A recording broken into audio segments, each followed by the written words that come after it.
Dalam homili sore ini saya mau mengajak Anda semua untuk merenungkan tentang inkonsisten atau tidak konsisten.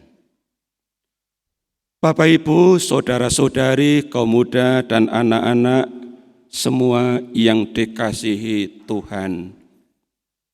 Kata inkonsisten itu searti dengan tidak sesuai, tidak serasi, tidak cocok, bertentangan antara misalnya apa yang dipikirkan, apa yang dirasa, apa yang dikatakan, dan apa yang dilakukan. Inkonsisten bisa berkaitan dengan perilaku, bisa berkaitan dengan tugas pelayanan, bisa berkaitan dengan panggilan hidup. Tentang inkonsisten, kita mendapat contoh dari pengajaran Yesus yang kita dengar bersama dalam Injil yang tadi saya bacakan. Matius bab 21 ayat 28 sampai dengan 32. Yesus mengambil contoh, gambaran atau metafora tentang dua orang anak yang diminta oleh orang tuanya untuk pergi ke kebun anggur dan bekerja di sana. Anak yang pertama diminta untuk bekerja di kebun anggur. Dan ia katakan, "Baik, Bapa." Tetapi ia sibuk dengan dirinya sendiri dan tidak melakukan apa yang dia katakan, "Baik, Bapa." Anak yang kedua diminta untuk bekerja di tempat yang sama, di kebun anggur hari itu. Ia sedang sibuk dengan dirinya, dengan pekerjaannya, maka dia spontan bilang, "Aku tidak mau." Ayahnya pergi. Dan mungkin dia masih sedang melanjutkan kesibukannya, tetapi pikiran dan hatinya main. Iya ya, aku ini jadi anak kok bandel. Diminta kerja sama papa ke kebun anggur, masa enggak mau? Tapi aku pengen jadi anak yang baik. Bukan anak yang bandel, bukan anak yang melawan orang tua, yang berontak, yang berani sama orang tua. Aku gak mau jadi anak seperti itu. Lalu dia menyesal. Dan kemudian dia pergi ke kebun anggur, bekerja di sana. Yesus bertanya kepada tua-tua bangsa Yahudi dan para kaum Farisi, "Siapakah di antara kedua orang itu yang melakukan kehendak ayahnya?" Jawab mereka, "Yang terakhir." Yang kedua itu kelihatannya tidak taat, melawan orang tua, gak mau nurut sama orang tua, tapi menyesal dan kemudian melakukan apa yang diminta oleh orang tuanya. Contoh ini berbicara tentang sikap hidup yang tidak konsisten, yang inkonsisten, ditunjukkan di anak yang pertama. Anak yang kedua sebenarnya juga tidak konsisten, tetapi dia menyesal dan menjadi orang yang konsisten dengan suara hati nuraninya. Aku enggak mau jadi anak yang berontak sama orang tua, yang berani sama orang tua, yang bandel, yang tidak taat. Aku enggak mau. Aku mau jadi anak yang baik. Maka dia melakukan yang diminta orang tuanya. Contoh ini bagus untuk edukasi pendidikan bagi anak-anak zaman sekarang. Bagaimana anak-anak diminta untuk bekerja membantu orang tua dalam hal-hal kecil. Mungkin anak tidak taat, mungkin anak tidak mau. Tapi jika anak dilatih akan menjadi anak yang taat pada orang tua, mau melakukan sesuai dengan hati nuraninya.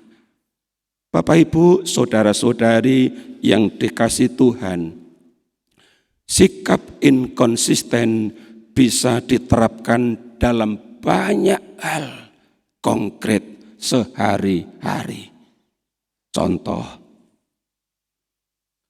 kita mendengar istilah inisiasi, sakramen inisiasi yang terdiri dari 3 sakramen. Sakramen baptis, kemudian disatukan dengan sakramen ekaristi dan dikuatkan dengan sakramen krisma atau sakramen penguatan. Itulah 3 sakramen inisiasi.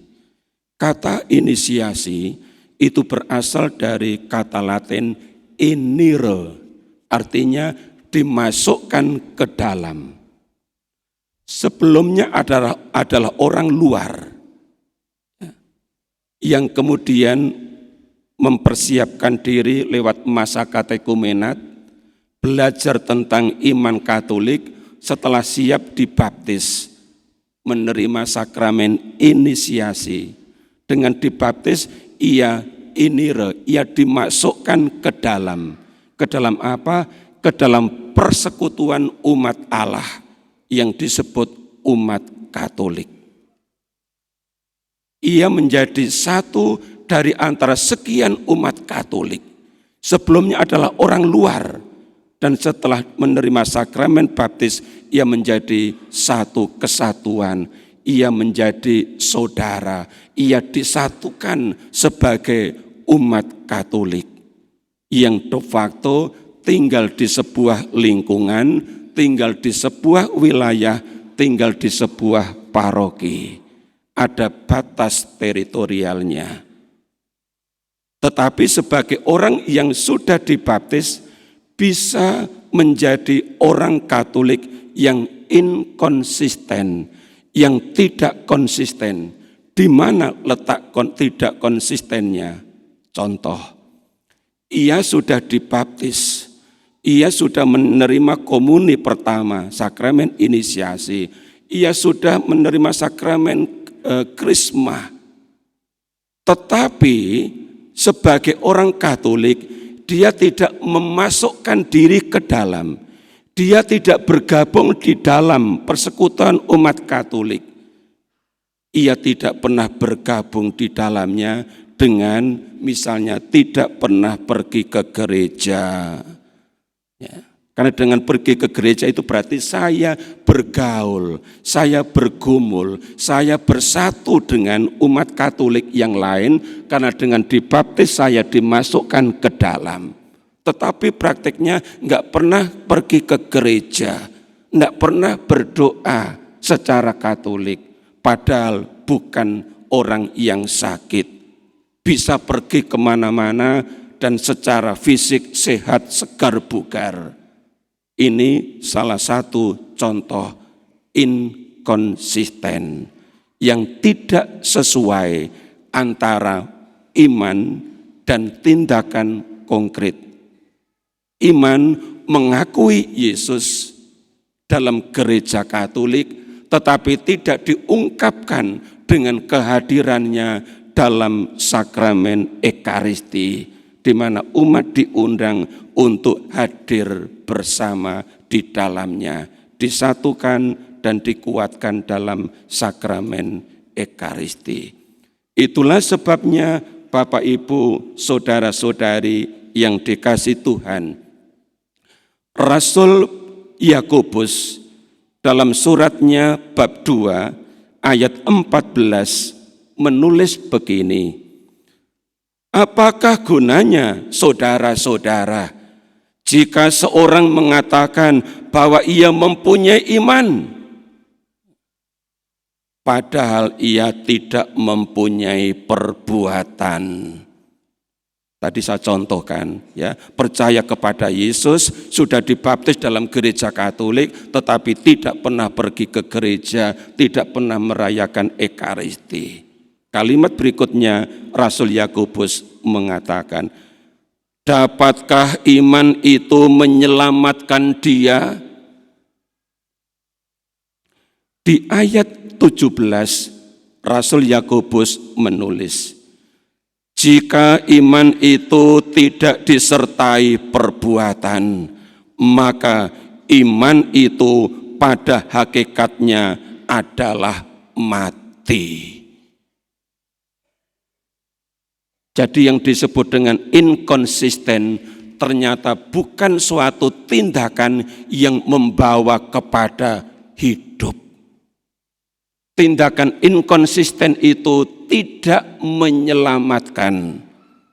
Maka dalam Injil tadi Yesus beri contoh seorang anak yang kedua, yang awalnya dia tidak taat. Aku tidak mau, tetapi dia menyesal dan bertobat. Maka ketika Yesus bertanya, sekali lagi saya kutip, siapakah di antara kedua orang itu yang melakukan kehendak ayahnya? Gambaran tentang melakukan kehendak Bapa. Jawab mereka, yang terakhir, yakni yang kedua, yang menyesal, yang bertobat, yang kemudian melakukan yang diminta oleh ayahnya, bekerja di kebun anggur. Bapak Ibu, saudara-saudari yang dikasihi Tuhan, jujur setiap orang pasti pernah melakukan tindakan yang inkonsisten. Bapak Ibu, saudara-saudari, anak-anak dan saya, kita perlu mengakui bahwa kita pernah inkonsisten dalam hal apapun, juga menyangkut panggilan hidup sebagai suami istri. Ketika menikah ditanya, sanggupkah saudara untuk saling mengasihi dan saling menghormati sepanjang hidup? Lalu dijawab, ya, saya bersedia. Tetapi ketika sudah menjadi suami, menjadi istri, marah-marah terhadap istrinya di muka umum, suaminya malu, istrinya malu, karena tidak menghormati pasangan hidup, marah-marah di depan umum. Contoh kecil tindakan inkonsisten antara apa yang dinyatakan dalam perkataan dengan apa yang tidak dilakukan dalam perbuatan. Maka Bapak Ibu, saudara-saudari, mari dengan rendah hati kita menyesal dan kemudian bertobat. Itulah tindakan iman yang membawa kepada keselamatan. Rasul Yakobus ingatkan, iman tanpa perbuatan pada hakikatnya adalah mati. Maka sekalipun pernah tidak taat, namun berani menyesal, bertobat, dan berbuat yang baik seperti Allah Bapa kehendaki.